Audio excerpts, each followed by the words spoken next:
please rise in body and or spirit for our opening hymn, We Shall Overcome.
Reverend J. Wolin, the settled minister here at the Unitarian Universalist of Sarasota. Ooh, now we're on and talking. As if you saw earlier, I was wearing a mask. I am at the end of a upper respiratory infectious disease, so I will not be going to the back and shaking hands today, but I felt well enough to come and lead the service. So I am here with you, and I hope not to infect anybody with anything. We especially want to, and I especially do not want to infect our visitors who are with us today. We want to welcome you, both on campus as well as online on our YouTube channel. We invite our visitors to participate in any of the events at this congregation. We welcome you to find out more about Unitarian Universalism and this congregation, and you can do so by registering for our virtual guest book, which you can find on a link online on our website, or the sign-up sheet right outside the front door of the sanctuary. If you do so, you will get a weekly email of all the events that are happening and Zoom links to programs that are online as well. We also invite you to coffee and desserts after the service, and we look forward to getting to know each other.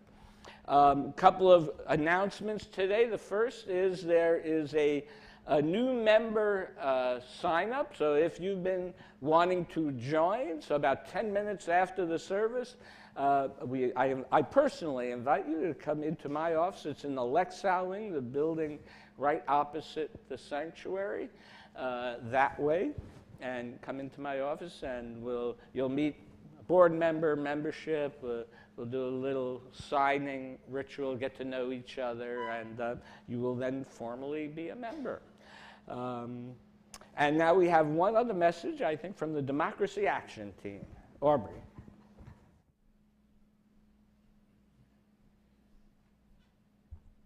Thank you, Reverend Jay. Good morning, everyone. I am thrilled to share that last weekend's August Super Saturday was an overwhelming success. Thanks to an incredible community of 63 volunteers, we reached more than 1,000 voters in just 2 hours. Give yourselves a round of applause. Yeah. That is on top of our previous efforts, bringing our total to 2,667 voters contacted this year. We're making great strides to our Good Trouble goal of 9,500 voters contacted before November's election. I want to thank everyone who participated, and especially our co-hosts, Sharon, Leah, Alice, and Sue. All of your generosity of spirit and time made this super success possible. Thank you all.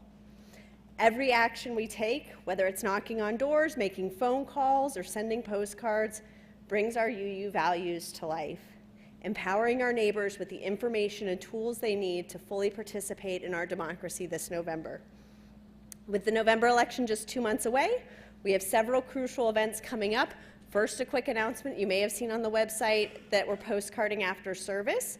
We will not be doing that this Sunday because we had so many folks turn up last weekend that we are plumb out of postcards to be written. So it's a good challenge, but we'll be back at it and keep you all posted when those are next available. This Wednesday, September 4th, we'll be doing a Yes on 4 virtual phone bank that I invite you to join us to. Then on Sunday, September 5th, we'll kick off a week of events with celebrating International Democracy Day and culminating on Saturday and Sunday, September 21st and 22nd, with a Yes on 4 weekend of action.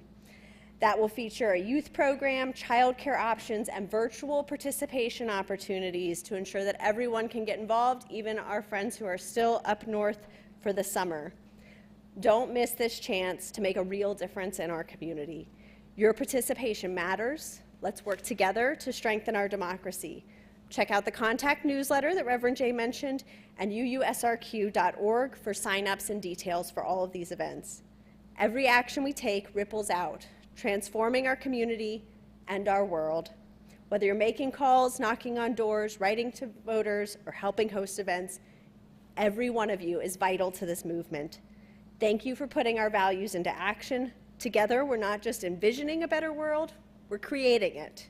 Let's keep this incredible momentum going. Thank you, everyone, for your incredible turnout this past Saturday.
Our great thanks for Betsy for being here with us today and sharing her gifts with us. Thank you. Our opening reading is entitled Constant Flame. As we light this chalice on this Labor Day, let it light within us the appreciation for existence, a hunger for depth and exploration. Let it light a willingness to engage joy and sorrow, intuition and insight, comforts and challenges in a deliberate community of many ways and many ages. Let this flame summon within us the motivation to become more aware, to listen with our whole being, to open our hearts and minds, and to serve our community. Let this be a constant flame in our lives. So as we light the chalice, please join me now in affirming our value statement of justice, which is printed in the order of service and will be displayed on the screen behind me. Justice. We work to be diverse, multicultural, beloved community where all thrive.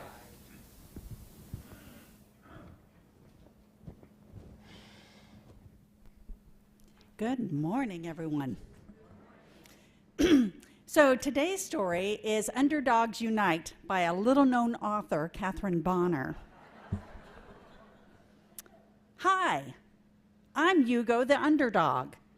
An underdog? What's that? And why is it you? Well, I'll tell you as I chat and rhyme as I do.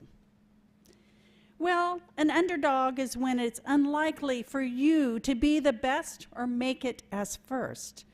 It's unrealistic, unexpected, unimaginable. You might be even considered the worst. I'm underrated, unpopular, and generally unseen. I often come out last when I am finishing. Does it upset me, the things that they think of me? Not really, because I am who I want to be. And frankly, I tell you with no amount of shame that looking at me, I might feel the same. I can be awkward and gangly and lost in my thoughts, but underdogs generally have a great big heart. And a superpower.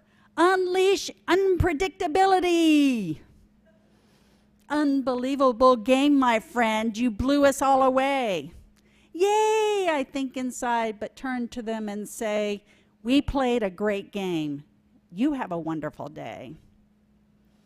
So I admit it feels good to prove those people wrong, but I don't need that feeling to know that I am strong, for others have shown the way I want to be. You see, there have been underdogs throughout history. Who could forget David and Goliath, a small boy against a great big giant?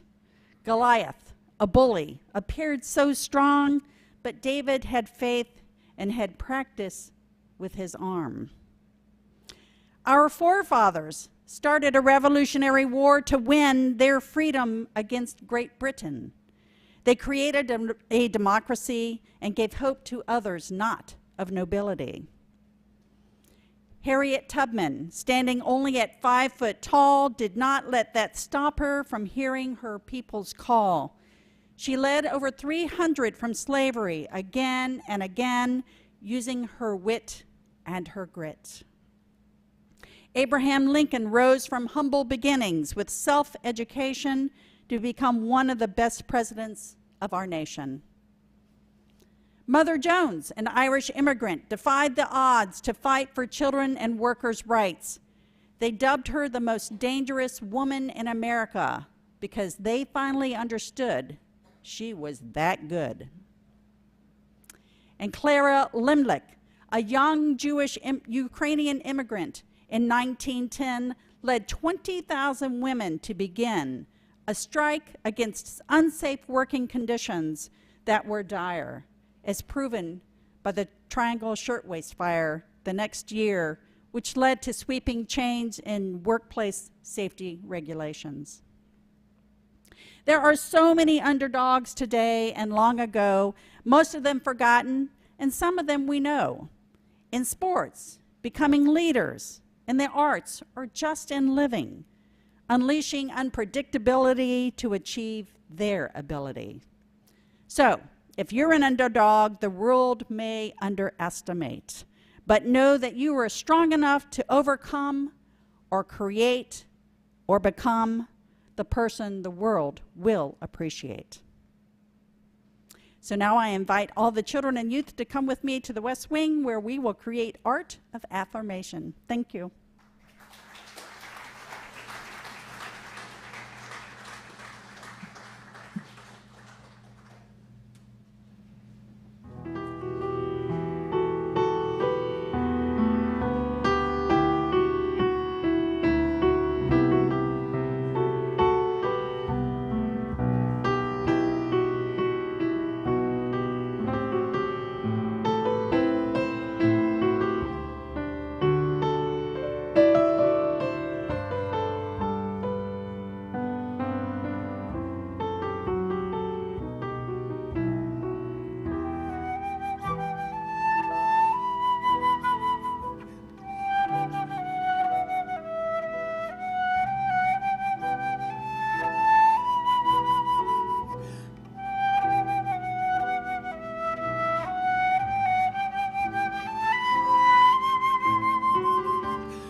Hello, can you hear me? Testing. I can't hear myself. Sound, okay, there we go. Is that better? Are we off of this? No, we're off of this. Okay, I hope that's better. Our centering in words are my prayer for the underdog. Spirit of life and love as we walk through this world, each of us wondering individually what is possible, let us remember that within us individually and collectively, with purpose, with persistence, there is power. Power to affect, whether with organizing or acts of kindness or any of 100 other things to make this world better. Each an act of courage in its own right, in the face of a culture that tells us otherwise. Let our values and our actions sustain our belief that if we side with love, the world will be a better place, and we will be better for it. Let us put doubt aside just for a moment and believe that we can build the world that we believe in.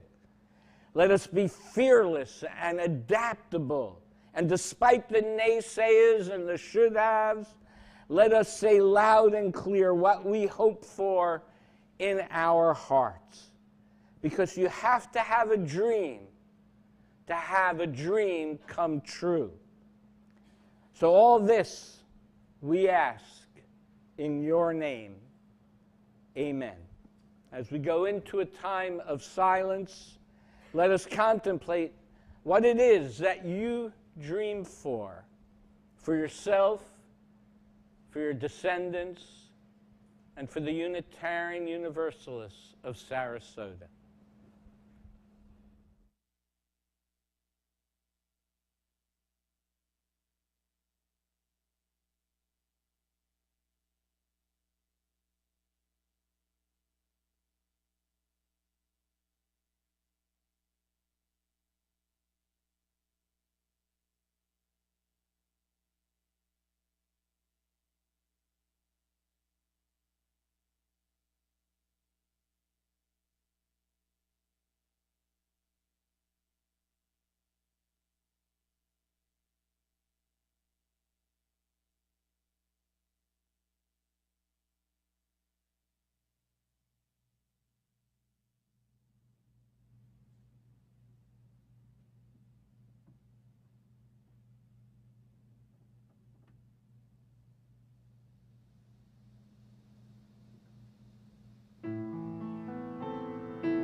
Now, for those of you who have been coming here for a while, you know now is when I normally would do my first reflection.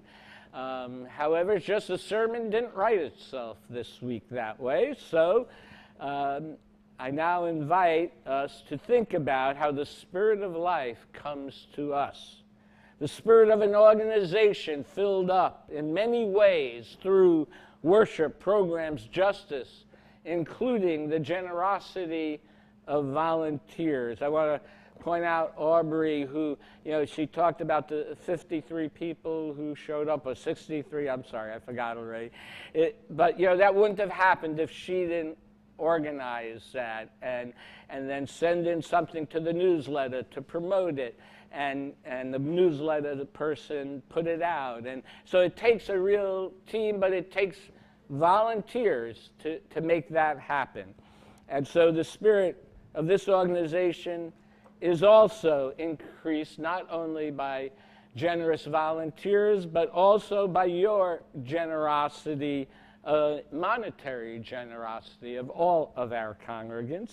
And is why at this time we ask you to replenish the spirit of the UU monetarily as we take our offering. Please be as generous as you can. For those online or those here on your cell phone, there's a link to donate or the QR code in your order of service. Let this sacred time begin.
Our next reading is from the book of 1 Samuel, chapter 17.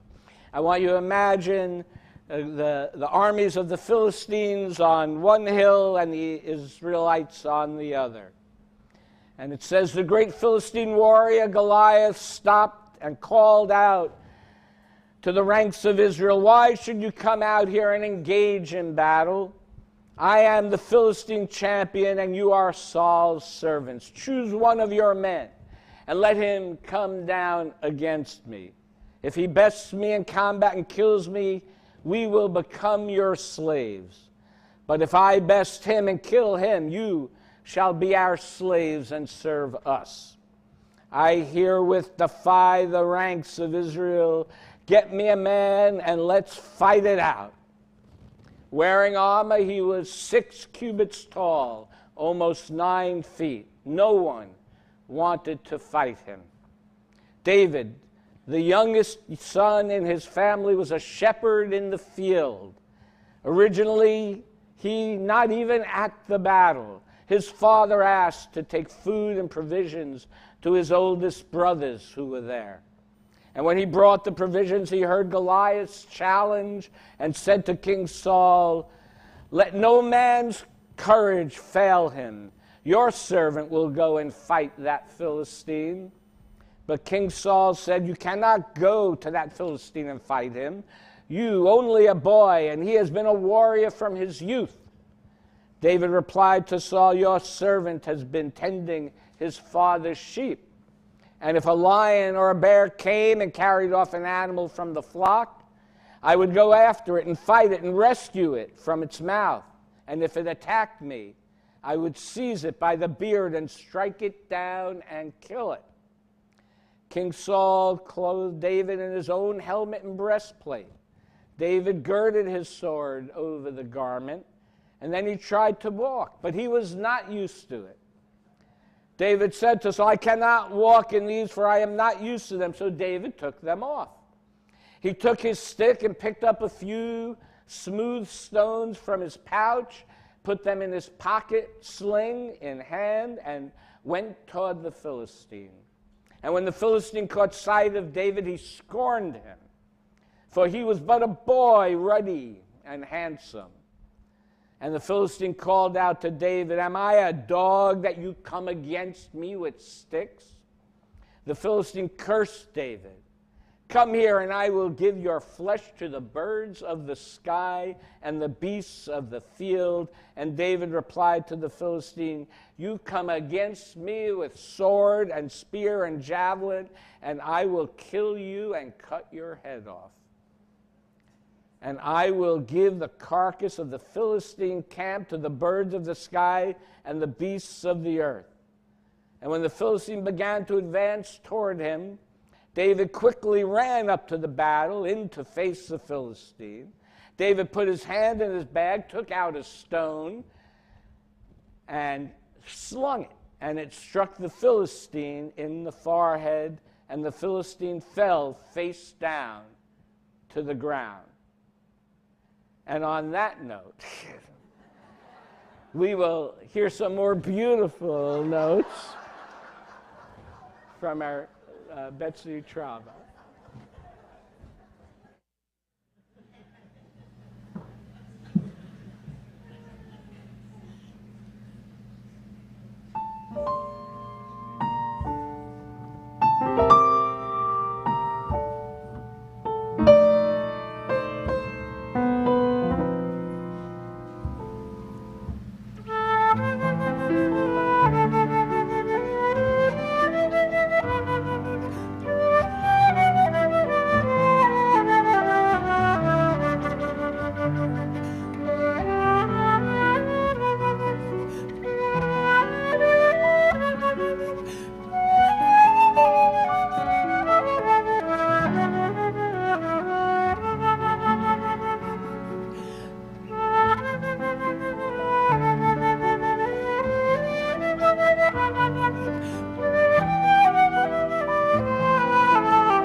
really just beautiful. Thank you. I think I could just listen to an hour of that and take a nap. I'd be fine.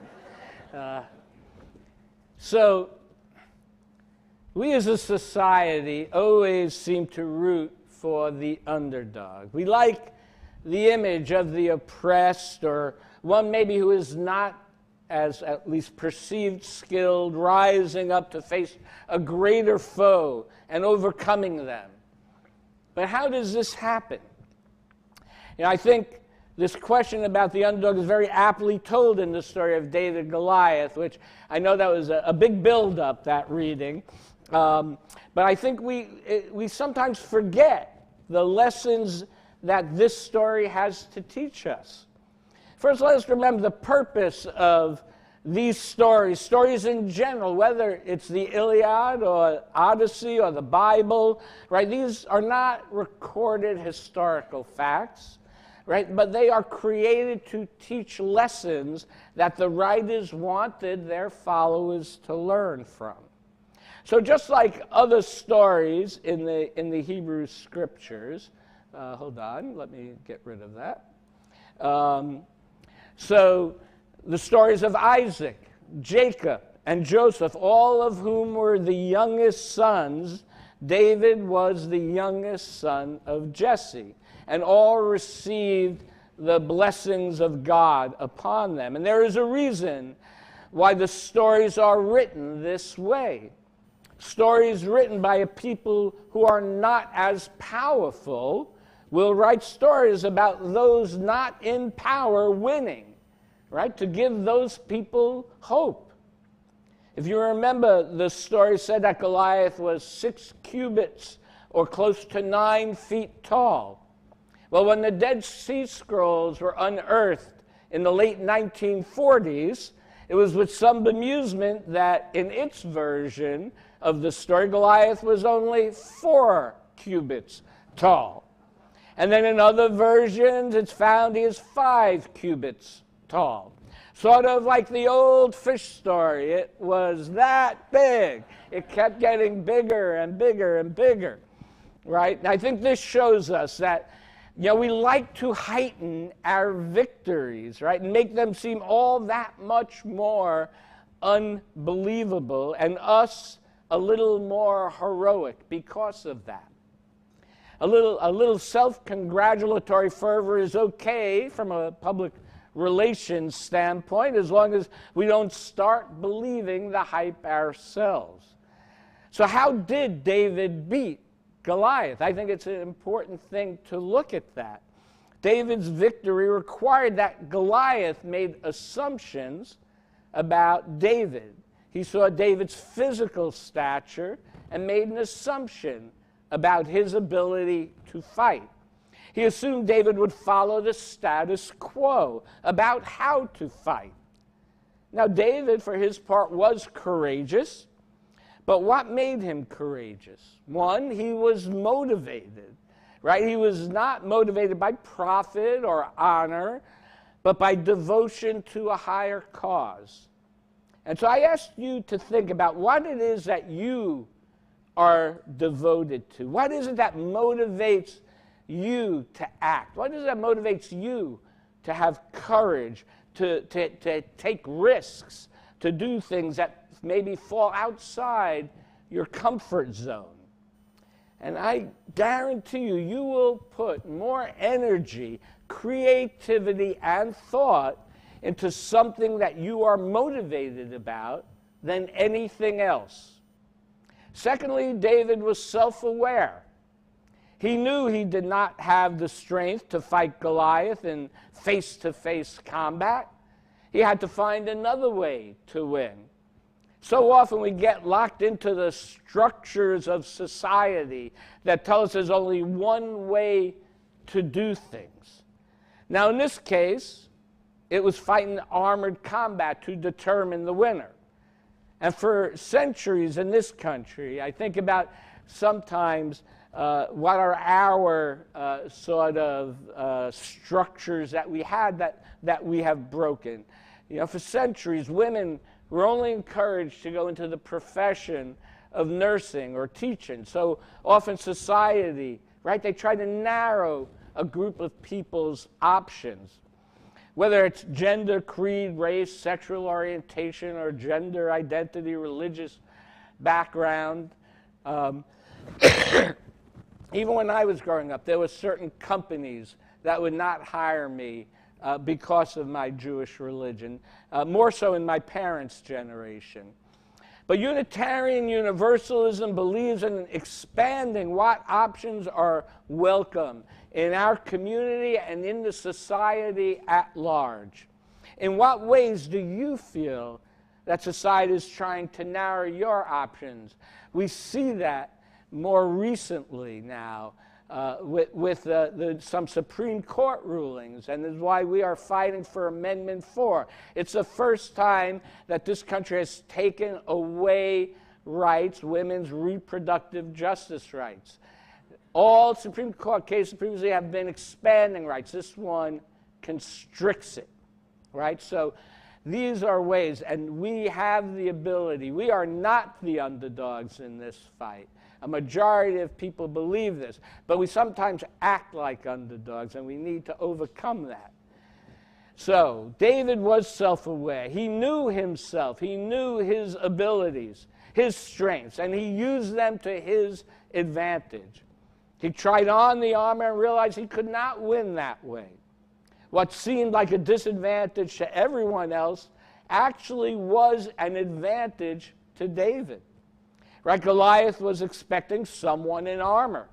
David did not follow the conventional approach to the situation he was in. If he had, he would have lost. Right? Now, some conventions in life are good. I'll point that out. Like not going through a red light in traffic, right? Now, I'm not saying I've never done it when I'm rushing to the hospital because, let's say, someone in my family is ill. But if everybody ran a red light all the time, imagine the chaos, right, and anarchy that would happen. But playing by someone else's rules also that are set by the powerful with the sole intent, right, to preserve their position of power, needs to be challenged, and needs to be challenged with creativity. And David had creativity. He saw the situation on the field of battle as no one else had. He took in everything, his surroundings, and he formed a plan and implemented it quickly before Goliath could adjust. And he achieved his goal. But the last thing we need to remember about for an underdog to win is that they must be skilled, right? David had to have been skilled with that slingshot, right? Just because he had a great creative idea and was courageous enough to try it, if he did not have the skill, right, all of the motivation in the world would not have helped. Now, in the case of David, looking at it from, again, a big picture view with all the knowledge of the events, maybe he really wasn't the underdog. So what makes someone an underdog? Throughout history, we have plenty of examples. Let's look at a few of them. I think to be an artist is inevitably to be an underdog. I think this raises the question for us to define what our goal is. If our goal is to create art, that happens often. It happens all the time. But if our goal is to be recognized as a great artist, there are a different set of rules, right? We hear story after story of struggling artists who are only recognized after their death. Most famous is Vincent van Gogh. Other artists are recognized in their lifetime, but they've often had to struggle over a long period of time, over many obstacles. I have a friend who went down to Nashville to be a songwriter. And he was a bartender for about 8 years down there. And many who had come with him didn't last the 8 years. They quit and went home. But in year 8, finally, someone took one of his tapes, and now he has numerous #1 hit singles down in Nashville. So it takes persistence to keep going when others quit if you want to win. Some, such as Oprah Winfrey, were born into abject poverty. Right? She lived in rural Mississippi, literally clothed in potato sacks. There are many, many more examples. There's no question the odds are against them. They persisted and eventually were recognized. And often they had to compromise their art to be recognized. And that's always the challenge, the willingness or the need for purity versus compromise. And we see that today, even in our politics today. Some people demanding purity to a specific thing and others willing to compromise for the common good. So now, not everyone, I want to point out, who has struggled with passion, persistence, and skill will achieve their goals. Right? But however, without passion, persistence, and skills, you certainly will not achieve your goals. Sometimes you have to let go of the outcome, right? The attachment to the outcome, you have to let go. And you just have to act and do what it is that brings meaning to your life. Now, there's another kind of underdog, the kind of person or organization that really is not as skilled in any way as their opponents, but still finds a way to overcome and achieve at a level higher than their normal abilities. I think the 1980s hockey team falls under this category. There is no reason they should have won the Olympic gold that year, but they did, and that gives hope to others who follow. Sometimes we just rise to the occasion when the opportunities present themselves. So you have to be aware of when those opportunities present themselves, and either you go for it or you don't, but at least you will know, if you give it your all, that you gave it your best shot. And that has to be good enough sometimes. But enough about sporting events and celebrities. What underdogs have taken on injustice and won?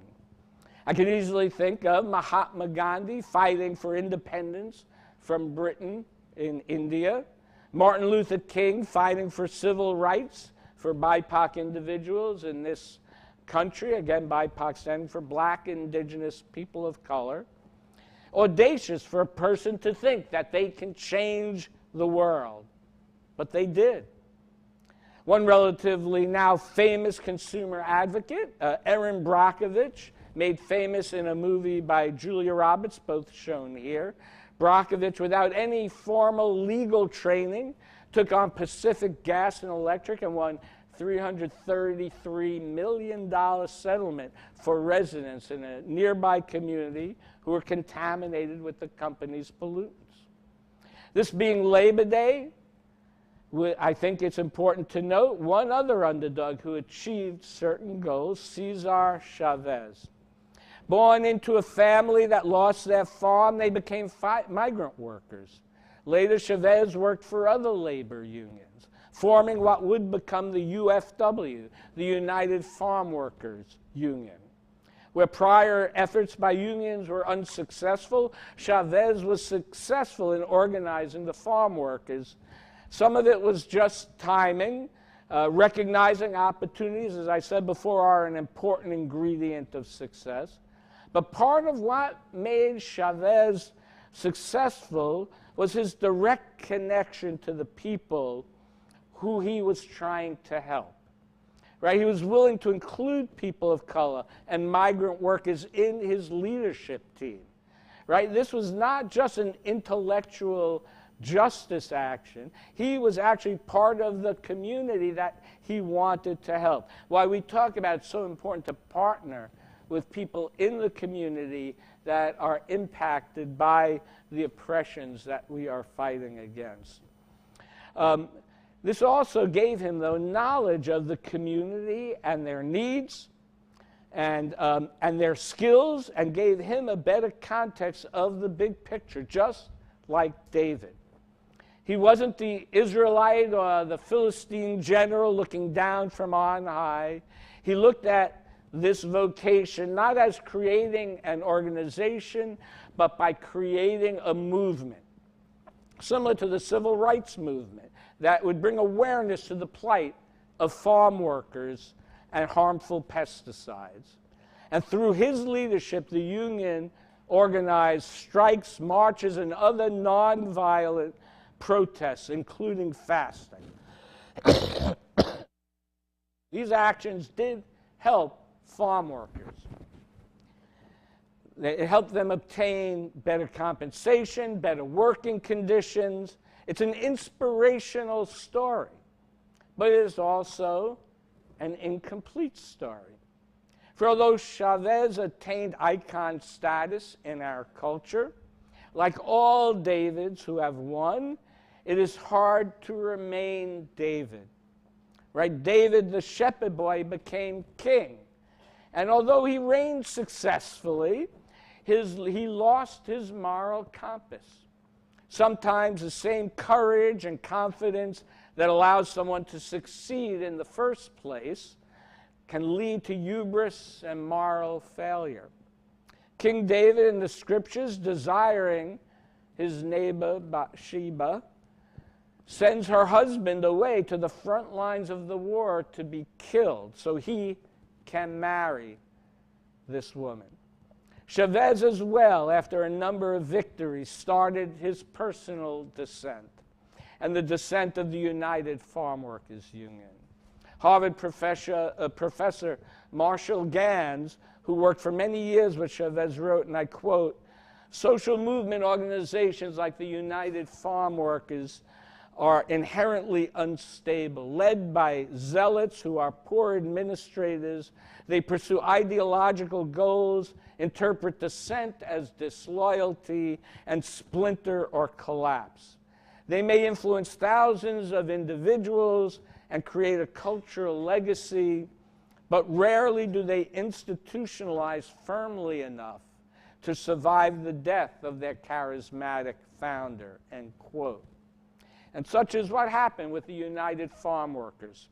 Chavez, after multiple successes, started focusing more on consolidating power and raising funds and on helping the farm workers.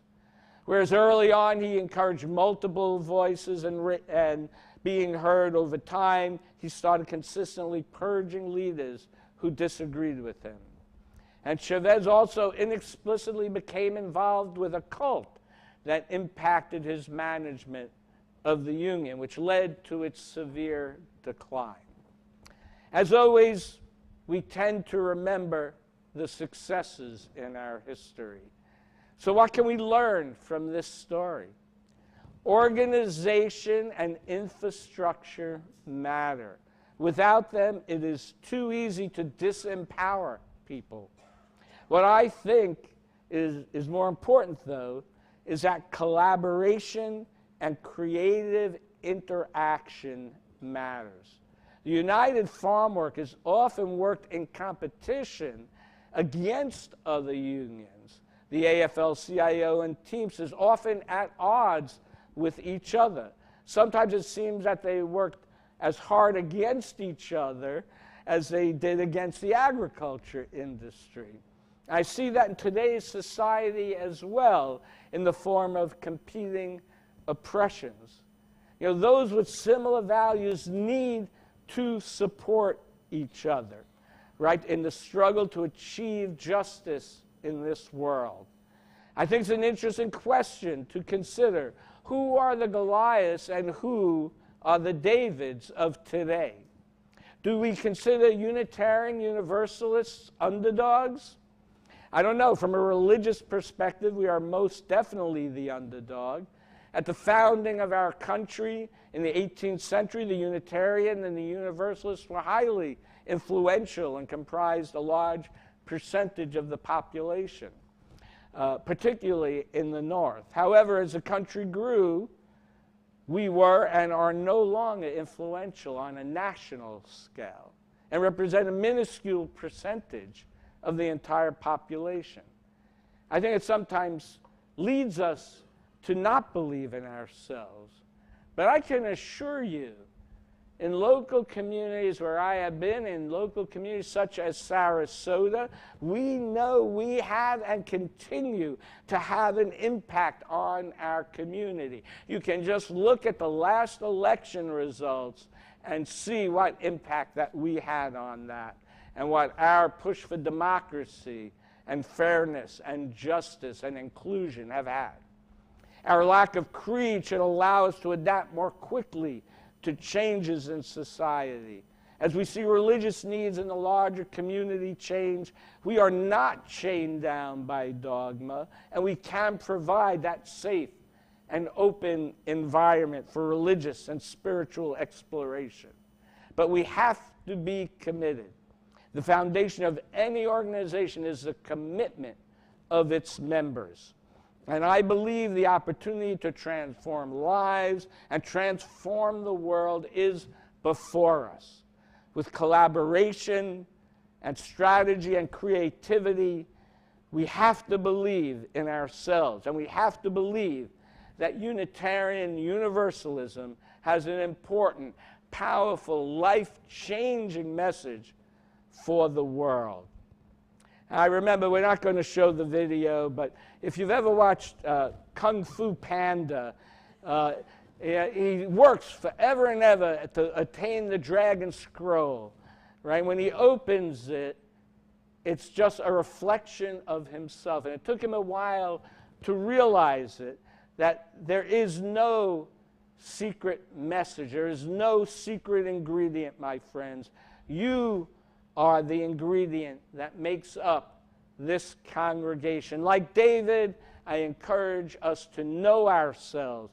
I encourage us, when injustice fetters the land, let us be underdogs for justice. When war is waged wantonly, let us be underdogs for peace. When there is disinformation, let us be underdogs for truth.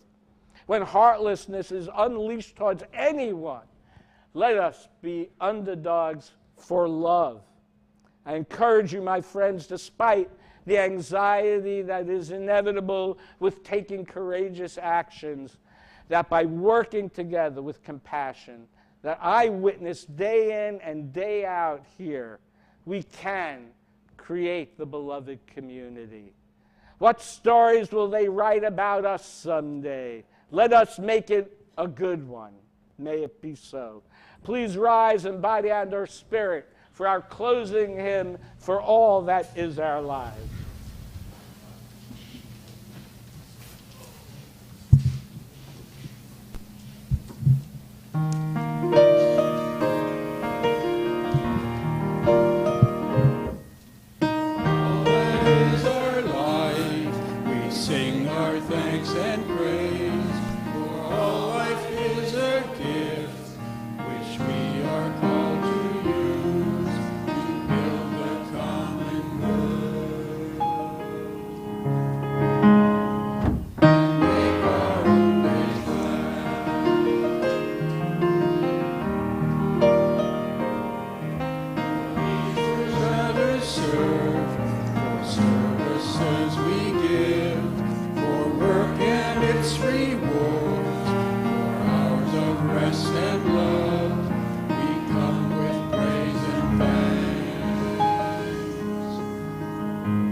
Our closing words are the theme song from the cartoon series Underdog.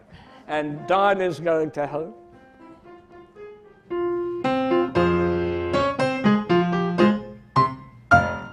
When in this world the headlines reads of those whose hearts are filled with greed, who rob and steal from those who need to right this wrong with blinding speed, goes Underdog, Underdog, speed of lightning, roar of thunder, fighting all who rob or plunder. Everybody, Underdog, Underdog.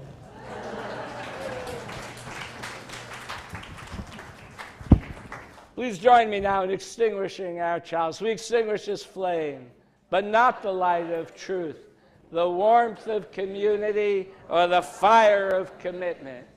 These we carry in our hearts until we are together again.